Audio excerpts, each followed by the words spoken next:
الحمد لله رب العالمين الرحمن الرحيم مالك يوم الدين إياك نعبد وإياك نستعين اهدنا الصراط المستقيم صراط الذين أنعمت عليهم غير المغضوب عليهم ولا الضالين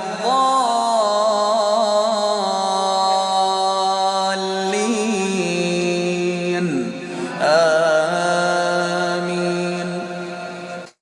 يا أيها الناس اتقوا ربكم إن زلزلة الساعة شيء عظيم يوم ترونها تذهل كل مرضعة عما أرضعت وتضع كل ذات حمل حملها وترى الناس سكارى وما هم بسكارى ولكن عذاب الله شديد. ومن الناس من يجادل في الله بغير علم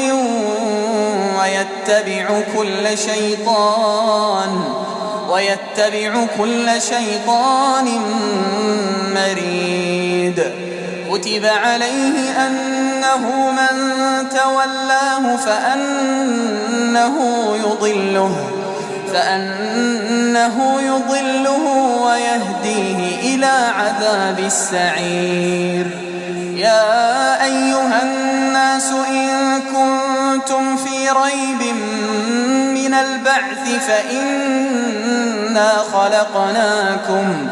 فإنا خلقناكم من تراب ثم من نطفة ثم من علقة ثم من مضغة مخلقة وغير مخلقة لنبين لكم ونقر في الأرحام ما نشاء إلى أجل مسمى ثم نخرجكم طفلا ثم لتبلغوا أشدكم ومنكم من يتوفى ومنكم من يرد إلى أرذل العمر لكي لا يعلم من بعد علم شيئا.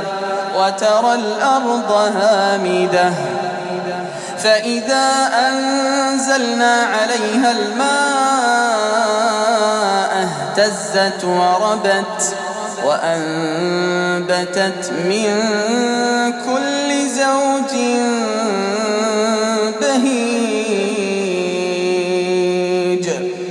ذلك بأن الله هو الحق وأنه يحيي الموتى وأنه على كل شيء قدير وأن الساعة آتية لا ريب فيها وأن الله يبعث من في القبور. ومن الناس من يجادل في الله بغير علم ولا هدى ولا كتاب منير. ثاني عطفه ليضل عن سبيل الله له في الدنيا خزي ونذيقه يوم القيامة عذاب الحريق. ذلك بما قدمت يداك وأن الله ليس بظلام للعبيد.